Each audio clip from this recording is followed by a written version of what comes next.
기도하겠습니다. 좋으신 아버지 하나님, 오늘도 저희들에게 이 말씀을 듣게 하시고 또 이 아침을 깨우게 하시니 감사를 드립니다. 오늘 하나님, 오늘도 이 아침에 깨어 주님의 말씀을 경청하는 것처럼 우리의 마음과 우리의 영혼의 중심이 항상 하나님께 닻을 내리고 살아가는 삶이 되게 하여 주옵소서.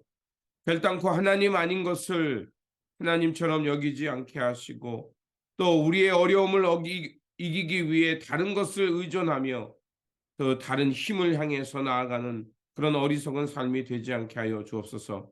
오늘도 우리에게 귀한 말씀 주셨사오니 그 말씀을 통해서 하나님의 뜻을 바르게 깨닫고 하나님을 먼저 사랑하며 하나님의 뜻을 먼저 구하며 우리 삶 속에서 하나님께서 원하시는 공평과 공의, 정의와 사랑, 평화의 삶을 추구하는 깨어있는 백성, 말씀에 사로잡힌 백성 되게 하여 주옵소서.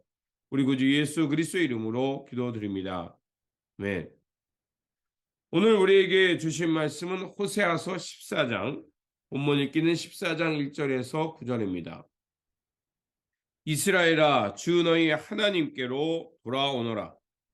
내가 지은 죄가 너를 걸어 거꾸로 들였지만 너희는 말씀을 받들고 주님께 돌아와서 이렇게 아뢰어라. 우리가 지은 모든 죄를 용서하여 주십시오. 우리를 자비롭게 받아 주십시오. 수송아지를 드리는 대신에 우리가 입술을 열어 주님을 찬양하겠습니다. 다시는 아시리아에게 우리를 살려달라고 호소하지 않겠습니다. 분말을 의지하지도 않겠습니다. 다시는 우리 손으로 만들어 놓은 우상을 우리의 신이로 하고 고백하지도 않겠습니다. 고아를 가엾게 여기기는 분은 주님밖에 없습니다. 내가 그들의 반역하는 병을 고쳐주고 기꺼이 그들을 사랑하겠다. 그들에게 품었던 나의 분노가 이제는 다 풀렸다. 내가 이스라엘 위에 이슬처럼 내릴 것이니 이스라엘이 나의 꽃처럼 피고 레바논의 백향목처럼 뿌리를 내릴 것이다. 그 나무에서 가지들이 새로 뻗고 올리브 나무처럼 아름다워지고 레바논의 백향목처럼 향기롭게 될 것이다.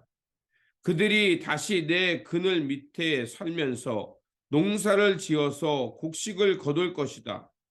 포도나무처럼 꽃이 피고 레바논의 포도주처럼 유명해질 것이다. 에브라임이 고백할 것이다. 나는 이제 우상들과 아무런 상관이 없습니다. 그러면 나는 그에게 응답할 것이다. 내가 너를 지켜주마. 나는 무성한 잣나무와 같으니 너는 필요한 생명의 열매를 나에게서 언제나 얻을 수 있을 것이다. 지혜로운 사람은 여기에 쓴 것을 깨달아라. 총명한 사람은 이것을 마음에 새겨라. 주님의 길은 올바르다. 의로운 백성은 그 길을 따라 살지만 죄인은 비틀거리며 넘어질 것이다. 아멘. 오늘 본문 말씀은 하나님께 올바른 회개를 통하여 회개와 복중에 거하라는 말씀입니다. 호세아는 고멜이라는 부정한 여인과 결혼함을 통해서 하나님의 마음을 전했던 선지자였습니다. 하나님의 품을 떠나 우상을 숭배하며 그러면서도 그것이 하나님 앞에서 얼마나 죄인지를 알지 못하고 방황하는 그들을 하나님은 마음 아파하셨고 호세아가 그 부정한 여인과 결혼하면서 겪는 그 고통처럼 하나님의 마음이 어떠한가를 이스라엘, 특별히 북이스라엘 백성들에게 전해줬습니다. 하나님은 그들이 하나님을 떠나 다른 것을 사랑하는 것에 마음 아파하셨을 뿐만 아니라 그로 인해 겪는 그들의 고통 때문에 마음 아파하셨습니다. 그래서 오늘 본문은 마지막으로 하나님이 그 북이스라엘에게 그 선언하는 말씀입니다. 이제 제발 너희들의 잘못을 시인하고 하나님께 용서를 받으라고 말하고 있습니다. 그래서 2절은 이렇게 말합니다. 너희는 말씀을 받들고 주님께 돌아와서 이렇게 아뢰어라. 우리가 지은 모든 죄를 용서하여 주십시오. 우리를 자비롭게 받아 주십시오. 수송아지를 드리는 대신에 우리가 입술을 열어 주님을 찬양하겠습니다. 그리고 3절은 이렇게 말합니다. 다시는 아시리아에게 우리를 살려달라고 호소하지 않겠습니다. 분말을 의지하지도 않겠습니다. 다시는 우리 손으로 만들어 놓은 우상을 우리의 신이라고 고백하지도 않겠습니다. 고아를 가볍게 여기시는 분은 주님밖에 없습니다. 이것을 요약하면 이렇습니다. 다시는 자신의 어려움을 해결하기 위해 외세를 의지하지 않겠습니다. 북이스라엘 백성들은 자신의 어려움을 향해서 외세를 의지했다가 그만 그들의 종교와 그들의 속국으로 전락할 수밖에 없었던 것입니다. 그리고 다시는 자신들이 만들어 놓은 군사를 의지하며 마음 놓지 않겠다는 것입니다. 그들은 더 이상 하나님의 통치를 원하지 않았거든요. 그리고 왕을 세우고 왕에 인해서 통치와 군사력을 가지면 자신들이 평안할 거라고 생각했습니다. 하지만 그것은 그들의 잘못된 생각이었죠. 그리고 세 번째로 더 이상 풍요와 번영에 약속하는 우상을 쫓지 않겠다는 것입니다. 여기서 말하는 풍요와 번영은 하나님의 공의와 하나님의 공평을 저버리고 독식하는 마음, 자신들을 향해서 다른 사람들의 생명과 고요를 뽑아먹는 그런 잘못된 행위를 말하는 겁니다. 끊임없이 하나님 앞에 돌아가지 않고 하나님이 제공하는 풍요와 번영이 아닌 그 우상 속에 나타나는 그 잘못되고 그릇된 사상을 향해 그들은 끊임없이 나갔다는 것입니다. 그것을 꼬집는 것이 바로 우상 숭배라는 것입니다. 그들은 더 이상 삶의 안정과 평안을 위해서 그 믿었던 것들, 우상 숭배, 외세, 군사력을 의지하지 않겠다고 하나님 앞에 고백하라는 것입니다. 그러면 하나님은 그 돌아온 이들을 내치지 않고 다시 하나님의 품에 품어서 그들에게 새로운 삶, 하나님의 평안이 하나님의 마품 안에 느껴지는 평안한 마음을 제공해 주시겠다는 것입니다. 그런 삶을 어떻게 표현하냐면 마치 그 이스라엘에 다시 하나님의 공의와 자비가 이슬처럼 내림을 통해서 하나님 안에서의 그 모든 것들이 생명의 역할을 감당함으로 이스라엘에게 풍요를 제공하는 것을 약속해 줍니다. 4절과 5절은 이렇게 말합니다. 내가 그들의 반역의 병을 고쳐주고 기꺼이 그들을 사랑하겠다. 그들에게 품었던 나의 분노가 이제 다 풀렸다. 그러면서 5절은 이렇게 말합니다. 내가 이스라엘 위에 이슬처럼 내릴 것이니 이스라엘이 나리꽃처럼 피고 레바논의 백향목처럼 뿌리를 내릴 것이다. 그리고요 7절과 8절은 또한 이렇게 말합니다. 그들이 다시 내 그늘 밑에 살면서 농사를 지어서 곡식을 거둘 것이다. 포도나무처럼 꽃이 피고 레바논의 포도주처럼 유명해질 것이다. 바로 하나님의 은총 속에 회복된 이스라엘. 그리고 그곳에서 하나님이 제공해 주는 그 생명의 섭리 가운데 나타나는 풍요와 하나님의 평안을 약속해 주고 있습니다. 그러면서 호세아는 마지막으로 이렇게 권면합니다. 9절은 이렇게 말합니다. 지혜로운 사람은 여기에 쓴 것을 깨달아라. 총명한 사람은 이것을 마음에 새겨라. 주님의 길은 올바르다. 바로 이것입니다. 호세아는 다시 한번 우리에게 우리가 깨달아야 될 진리가 무엇인지 말하고 있습니다.